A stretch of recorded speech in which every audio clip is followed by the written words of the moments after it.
आप सभी का हमारे प्रशस्त एकेडमी चैनल पर हार्दिक स्वागत है। हमारे चैनल पर अभ्यास प्रश्नों के द्वारा TGT, PGT, LT, GIC, UPHSC आदि परीक्षाओं की तैयारी कराई जा रही है। ये जो प्रश्न हम हल कर रहे हैं ये विभिन्न परीक्षाओं में प्रश्न आए हुए हैं और आगामी परीक्षाओं में ये देखने के लिए अवश्य मिलेंगे। आप हमारे साथ जुड़े रहिए और प्रश्नों के माध्यम से अपनी तैयारी करते रहिए। आज के प्रश्न में हम देखेंगे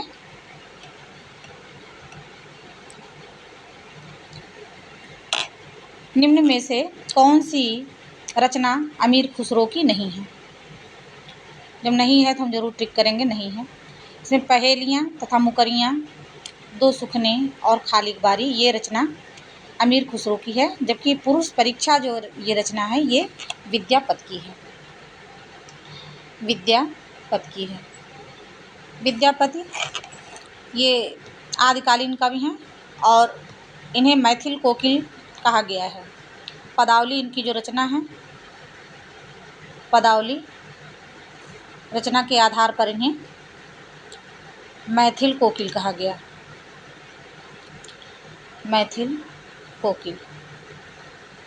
इनकी जो दो और रचनाएं हैं, कीर्तिलता और कीर्ति पताका, ये महत्वपूर्ण रचनाएं हैं। कीर्तिलता इनकी जो रचना है वो अवहट्ट में की गई है, जिसमें विद्यापति ने खुद स्वीकार किया है कि ये अवहट्ट में लिखा गया है।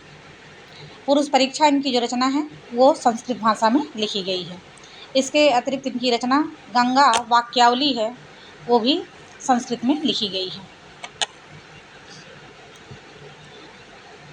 निम्नलिखित में से कौन निर्गुण भक्तिधारा का नहीं है।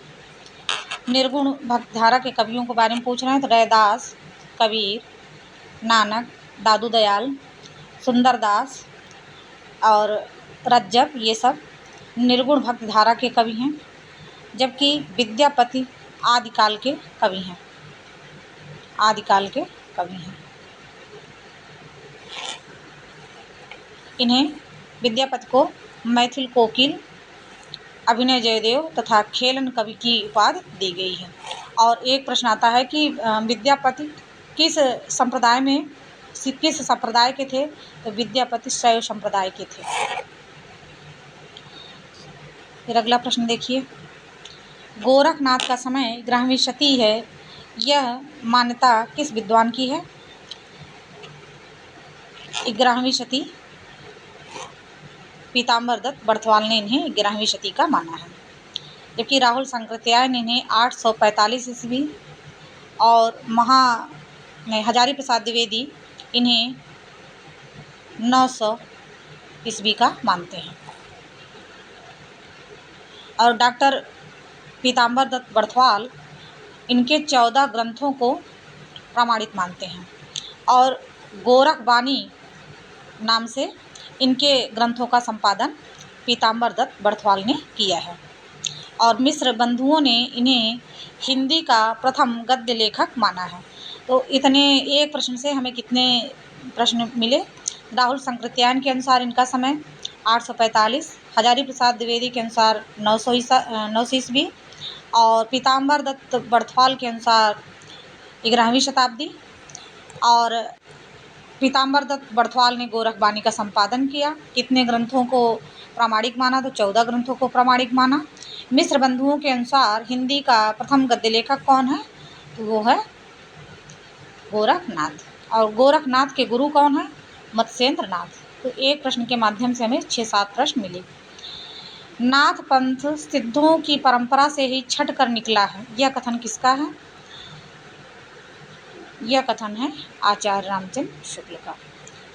अब जहाँ राम कुमार वर्मा हूँ और आचार्य रामचंद्र शुक्ल हूँ तो थोड़ा कन्फ्यूज़न होता है, क्योंकि इनकी बातों का समर्थन डॉक्टर राम कुमार वर्मा ने किया है। इसलिए जब भी रामचंद्र शुक्ल और डॉक्टर राम कुमार वर्मा रहें थोड़ा ध्यान देकर तभी प्रश्न को हल करना चाहिए। पिंगल मिश्रित भाषा की रचना है। पिंगल मिश्रित भाषा की जो रचना है वो है पृथ्वीराज रासो। पृथ्वीराज रासो की जो रचयिता हैं वो चंदर बरदाई हैं। फिर अगला प्रश्न है, आदिकालीन हिंदी के संबंध में उपयुक्त नहीं है।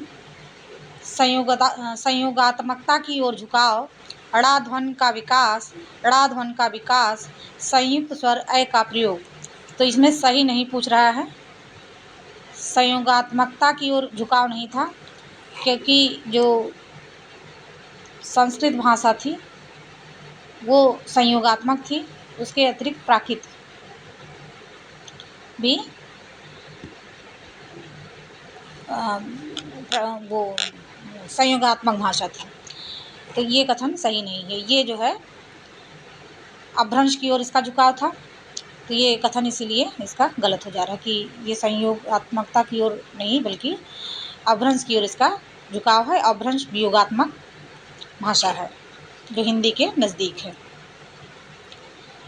कम्मान बाण छुट्टहि अपार, लागत लो इस सार धार, घमसान धान सब वीर सेत, घन श्रोण बहत अस रकत रेत। क्या पूछ रहे हैं इसमें? उक्त पंक्तियों में किसके मध्य होने वाले युद्ध का वर्णन है? तो ये पृथ्वीराज रासो की पंक्तियां हैं और इसमें पृथ्वीराज की सेना और समुद्र शिखर की सेना के बीच जो युद्ध हो रहा है उसका वर्णन किया जा रहा है।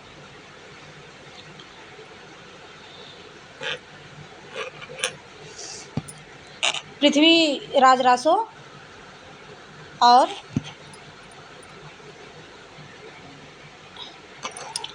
ये देखिए पृथ्वीराज रासो के एक राजनीतिक महाकाव्य कहा है डॉक्टर बच्चन सिंह के। डॉक्टर बच्चन सिंह के अनुसार यह एक राजनीतिक काव्य है और दूसरे शब्दों में राजनीति की महाकाव्यात्मक त्रासदी है। कैमासबद्ध पृथ्वीराज रासो का एक महत्वपूर्ण समय है। पृथ्वीराज रासो को चंद्रबरदाई के पुत्र जलहण ने पूर्ण किया था। चंद्रबरदाई को छप्पय छंद का विशेषज्ञ कहा जाता है। आचार्य रामचंद्र शुक्ल ने लिखा है, चंद्रबरदाई हिंदी के प्रथम महाकवि माने जाते हैं और इनका पृथ्वीराज रासो हिंदी का प्रथम महाकाव्य है। देखिए कितनी वियोगात्मक भाषा इन्होंने कही। एक तरफ तो कहते हैं कि ये पूरा ग्रंथ जाली है, पृथ्वीराज रासो को जाली ग्रंथ मानते हैं, और दूसरी तरफ कहते हैं कि ये हिंदी का प्रथम महाकाव्य है। तो विरोधात्मक आभास यहाँ पे रामचंद्र शुक्ल ने दिया है। यह कहानी 16वीं शताब्दी के बाद की लिखी है और रासो में प्रक्षिप्त हुई है। पद्मावती समय के विषय में यह कथन किसका है? तो ये कथन है हजारी प्रसाद द्विवेदी का।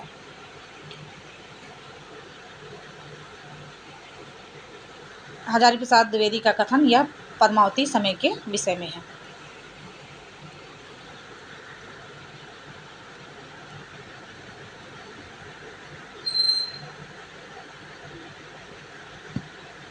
फिर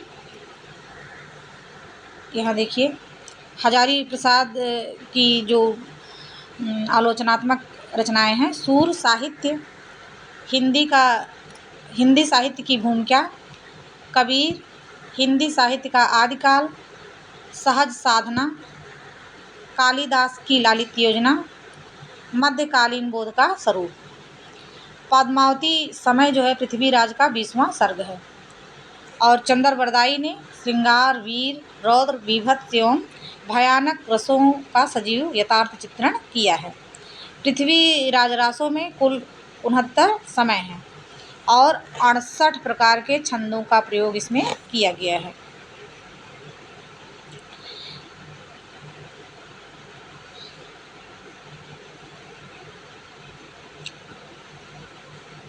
इस प्रकार से इतने महत्वपूर्ण प्रश्नों को हमने हल किया। शेष अगले भाग में। धन्यवाद।